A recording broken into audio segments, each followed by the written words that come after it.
समाज में हम सभी का एक उत्तरदायित्व होता है। कुछ लोग उसका पालन करते हैं, कुछ लोग ये जिम्मेदारी उठाते हैं कि हम सभी समाज में हो रही जो बुराइयां हैं या जो भी हमारे आसपास चल रही हैं समस्याएं, उनका निराकरण करेंगे। ऐसे में कुछ लोग सामने आते हैं जो इन समस्याओं को लेकर लोगों तक जागरूकता फैलाते हैं, उनकी मदद करते हैं और उनके साथ खड़े होते हैं। आज हमारे साथ है रायपुर वक्ता मंच के पदाधिकारी लोग, जो बताएंगे कि समाज में चल रही जो चीज़ें हैं उस पर वो लोग क्या काम कर रहे हैं, कैसे काम कर रहे हैं और क्या काम कर रहे हैं। सर, स्वागत है आपका सोशल मीडिया संवाद में। धन्यवाद सर। सर, वक्ता मंच जो है वो क्या है और आप लोग क्या कार्य करते हैं? वक्ता मंच एक शहर की प्रतिष्ठित सामाजिक संस्था है जो प्रदेश के तमाम ऐसे जो जागरूक लोग हैं और साहित्यिक हैं, जो ज़रूरतमंद लोग हैं, ऐसे लोगों के लिए हम लोग काम करते हैं, जागरूकता का काम करते हैं। और यह शीर्षक ही है हमारा कि हम ही रखेंगे, हम ही रचेंगे अपना भारत सुंदर करके। तो आप लोग इसमें मूल रूप से क्या क्या कार्य करते हैं वक्ता मंच में? मूल रूप से लोगों को मंच देते हैं, जो प्रतिभा है उनकी निखार करते हैं और प्रदेश में जो ज़रूरतमंद लोग हैं वहाँ तक हम लोग पहुँचते हैं। निचली बस्ती के प्रतिभाओं को हम लोग उभारते हैं और तमाम ऐसी जो समस्या है उस पर हम लोग जागरूक करवाते हैं। अभी तक आप लोगों ने कहाँ पे और क्या क्या कार्यक्रम किए होंगे? जैसे अभी हमारा दिवाली मिलन समारोह था मूर्ति नगर में, वहाँ पे जो गरीब बच्चे थे उन्हें मिठाइयाँ बांटी गई और पटाखे छोड़े गए। और इसी तरह हमने दिवाली के समय हमने ग्रीटिंग कंपटीशन किया था। इसमें गरीब बच्चे और जो सामाजिक के जो निचले स्तर के बच्चे हैं तो सारे लोग प्रतिभा में पार्टिसिपेट किया था और राखी बनाओ कंपटीशन में भी सारे लोग पार्टिसिपेट किए थे। छत्तीसगढ़ प्रतिभाओं का प्रदेश है, ऐसा बोला जाता है। ऐसे में अगर हम बात करें कि हमारे यहाँ जो युवा हैं, जो हमारे प्रतिभावान व्यक्ति हैं, वो कैसे सामने आएंगे, कैसे हम उनके लिए कुछ कर सकते हैं? जैसे हमने युवाओं के लिए बीच बीच कार्यक्रम किया था, डिबेट कंपटीशन किए थे, फिर उसके बाद हमने उनके लिए रंगोली कंपटीशन की थी, जो बड़े बच्चे थे कॉलेजेस में जाके करते हैं। और इस विज्ञान समारोह भी कई बार किए हमने, साहित्यिक कार्यक्रम भी हुआ, काव्य गोष्ठी भी हुई थी। ये सब युवाओं का कार्यक्रम था जो वक्ता मंच समय समय पर करते रहता है। अच्छा सर, अगर वक्ता मंच की बात करें तो आप लोग कहाँ किन किन ज़िलों में या राज्यों में सक्रिय हैं और कैसे आप कार्य कर रहे हैं उन जगहों पे? वक्ता मंच एक पूर्णतः गैर राजनीतिक संस्था है और हमारी संस्था किसी धर्म विशेष, जाति, भाषा या समुदाय विशेष के लिए काम नहीं करती, बल्कि सर्व समाज के लिए काम करती है। ये संस्था छत्तीसगढ़ प्रदेश में सक्रिय है और जो पुराना मध्य प्रदेश था उस वक्त इसकी स्थापना हुई थी और 20 साल से भी अधिक वक्त हो गया हम लोग काम कर रहे हैं और सामाजिक, साहित्यिक, शैक्षणिक सभी तरह की गतिविधियां हम लोग करते हैं। चुनाव के वक्त में हम लोग गैर राजनीतिक तौर पर मतदाता जागरण अभियान चलाते हैं ताकि मत का प्रतिशत बढ़ सके।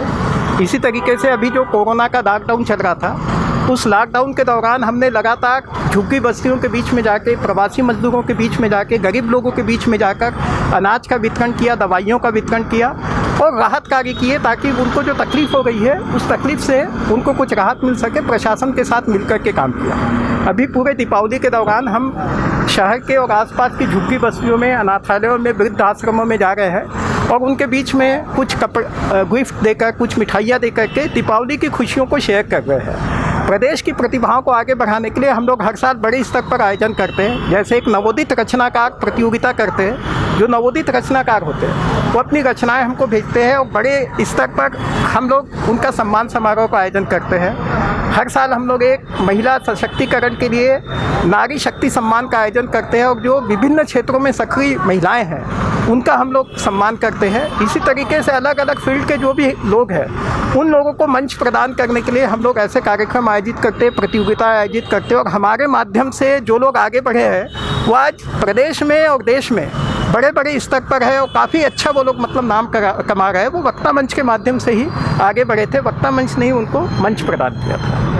सर, ये जो प्रतियोगिताएं आप कराते हैं वो कब कब होती हैं, कैसे उसमें अगर कोई पार्टिसिपेट करना चाहे, जुड़ना चाहे तो कैसे जुड़ सकता है? प्रतियोगिताएं हर साल होती, लेकिन इस बार चूँकि ये पूरा कोरोना का दौर चल रहा है मार्च से लेकर अभी तक, इसमें कोई बड़े सार्वजनिक कार्यक्रम नहीं करवा सकते। सोशल डिस्टेंस का हमको पालन करना पड़ता है, इसलिए इस साल हमने ऑनलाइन प्रतियोगिता कराई। नहीं तो जैसे दीपावली के वक्त में, जैसे चावला जी ने बताया, हम लोग हर साल ग्रीटिंग कार्ड प्रतियोगिता कराते हैं। हर स्तर पर होती है, हर स्कूल कॉलेज में नोटिस जाते हैं और आम नागरिक भी उसमें भाग ले सकते हैं। 5 वर्गों में होती है।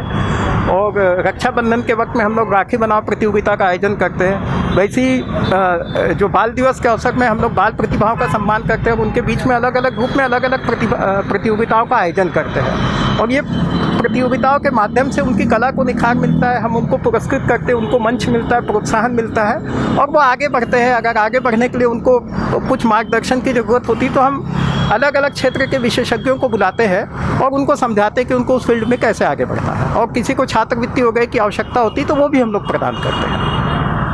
अगर वक्ता मंच से अगर कोई व्यक्ति जुड़ना चाहे तो वो किस रूप से कैसे जुड़ सकता है, कैसी अपनी सेवाओं को लोगों तक पहुंचा सकता है? वक्ता मंच में जो जुड़ना चाहेंगे उसके लिए हमारे व्हाट्सएप नंबर है वक्ता मंच ग्रुप करके, उसमें आप हमारे नंबर से कॉल करिए, उसमें मैसेज करिए और आप जिस क्षेत्र से हैं तो अपने परिचय दीजिए। जैसे साहित्यिक है तो हमें कविता कहानी भेजिए या कोई खेल से संबंधित है तो उसकी जानकारी दीजिए।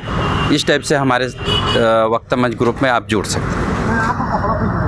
सर, आने वाले वक्त में वक्ता मंच और क्या क्या प्रतियोगिताएं या क्या क्या कार्यक्रम कराने वाला है जो लोगों की जनहित के लिए बहुत ज़्यादा महत्वपूर्ण होने वाले हैं? आने वाले समय में जैसे विगत कई वर्षों से हम लोग कार्यक्रम कराते आ रहे हैं, अभी कोरोना को देखते हुए क्या है कुछ बड़ा कार्यक्रम नहीं करा पा रहे हैं, लेकिन ऑनलाइन तरीके से हम लोग जीके कंपटीशन भी कराते हैं, निबंध प्रतियोगिता करवाते हैं, वाद विवाद करवाते हैं। ये सब लगातार जैसे जैसे समय आते जाता है हमारा वैसे हम करवाते जाते हैं। आगे आने वाले समय में हम लोग साहित्यिक कार्यक्रम बड़े पैमाने में करने जा रहे हैं, उसके बाद निबंध प्रतियोगिता भी करेंगे, जीके कंपटीशन भी करेंगे। तो तमाम जो निखार ला सके, युवाओं को आगे मंच प्रदान मिल सके, वो अपनी लक्ष्य को प्राप्त करने के लिए यदि वो कुछ करना चाहता है वो वक्ता मंच उनको मंच देता है।